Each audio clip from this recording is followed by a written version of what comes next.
Երեկամյա Տիգրան Հովհաննեսովի անհետ կորելու դեպքի առթիվ նախաձեռնվել է քրեական վարույթ։ Հայաստանի քննչական կոմիտեից հայտնում են, որ վարույթը նախաձեռնվել է սպանության հատկանիշներով։ Գեղարքունիքի մարզի Ծափաթաղ գյուղի բնակիչ երեկամյա Տիգրան Հովհաննեսովի որոնողական աշխատանքները դեռ շարունակվում են։ Աշխատանքներին ներգրաված է ներքին գործերի նախարարության, քրեական ոստիկանության գլխավոր վարչության, Գեղարքունիքի մարզային վարչության եւ մարզի համայնքային ոստիկանության 5 բաժիններից 150 եւ փրկարար ծառայությունից 150 ծառայող, նաեւ կինոլոգներ։ Օգտագործվում են անօդաչու թռչող սարքեր եւ տեխնիկական այլ միջոցներ։ Որոնումներին մասնակցում են նաեւ Ծափաթաղ գյուղի մերձակա բնակավայրերի բնակիչներ եւ մարզի տարբեր բնակավայրերից 200 կամավոր։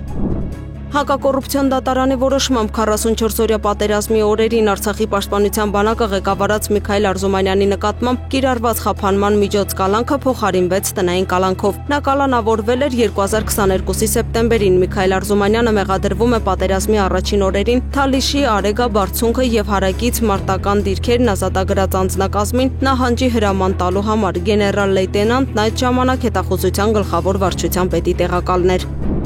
Ավարտվել է Պաշտպանության նախարարության նախկին պաշտոնյայի կողմից հափշտակություն կատարելու դեպքի վերաբերյալ նախաձեռնված քրվարույթի նախաքննությունը։ Պարզվել է, որ Հայաստանի Պաշտպանության նախարարության Թիվեն Զորամասի ավտոտեխնիկայի ծառայության նախկին պետը 2021-ից 22 թվականներին Զորամասի ավտոհավաքակայանի տարածքից գաղտնի հափշտակել է ընդհանուր 575,000 դրամ արժողության 16 անվադողեր, որոնք նախաքննության ընթացքում հայտնաբերվել եւ առգրավվել են։ Պաշտպանության նախարարության նախկին պաշտոնատար անձի նկատմամբ հարուցվել է հանրային քրեական հետապնդում գողության հատկանիշներով։ Գլխավոր դատախազությունն ընթացք է տվել իրազե քաղաքացիների միավորման կողմից ներկայացված հանցագործության մասին հաղորդմանը Մայրաթոռի դիվանապետ Արշակ arczepiskopos Խաչատրյանին վերագրվող տեսանյութի վերաբերյալ։ Առաջիկա օրերին դիմումը կուղարկվի քննչական մարմին։ Օրերս մի նորահայտ տելեգրամյան ալիքում հրապարակվել էին խիստ անձնական բնույթի տեսանյութեր կից գրառմամբ, թե այդտեղ Մայրաթոռի դիվանապետն է։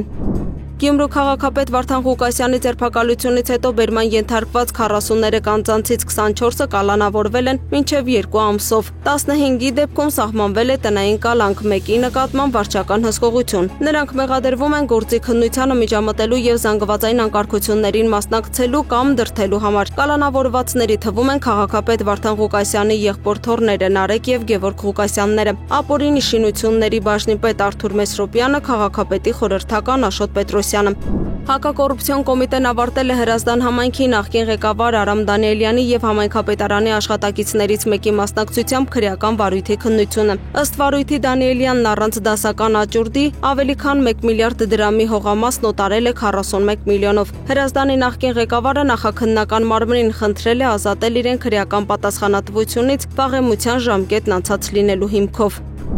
Կանխվել է կալանավորված անձի փախուստը հոկտեմբերի 22-ին հետազոտման նպատակով քաղաքացիական հիվանդանոց տեղափոխված Արմավիր քրեակատարողական հիմնարկի կալանավորված անձը ցած թռչելով հիվանդանոցի պատուհանից դիմել է փախուստի։ Քրեակատարողական ծառայողը սպառելով կալանավորված անձի փախուստը կանխելու բոլոր մյուս միջոցները մեկ նախազգուշական կրակոց է արձակել։ Սակայն կալանավորված անձը չի ենթարկվել եւ անցնելով հիվանդանոցի դարպասից դուրս շարունակել է փախուստը։ Ծառայողը կրակել է կալանավորված անձի ոտքի շրջանում եւ այդպիսով կանխել վերջինիս փախուստը։ Կալանավորված անձին ցուցաբերվել է բուժօգնություն, ըստ բժշկական գնահատման նրա կյանքին վտանգ չի սպառնում։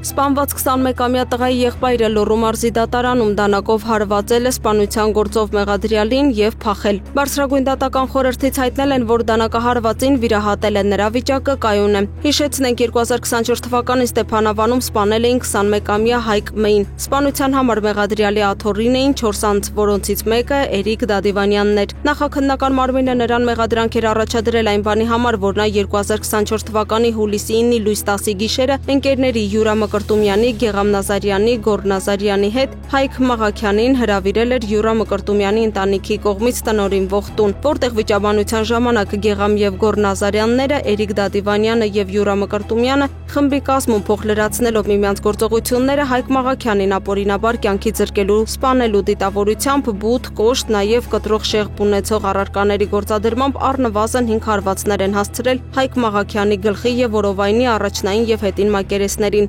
սպանելով նրան։ Այնուհետև Էրիկ Դադիվանյանը ինքնությունը պարզված անձի եւ Գորնազարյանի հետ վերջինիս վարած ավտոմեքենայով հիշյալ բնակարանից Հայկ Մաղաքյանի դին տեղափոխել եւ թաքցրել են նույն բնակավայրի Կարատոկ կոչվող հանդամասում, մասամբ այրելով դիակի հագին եղած հագուստները եւ դին ծածկելով հողով եւ քարերով։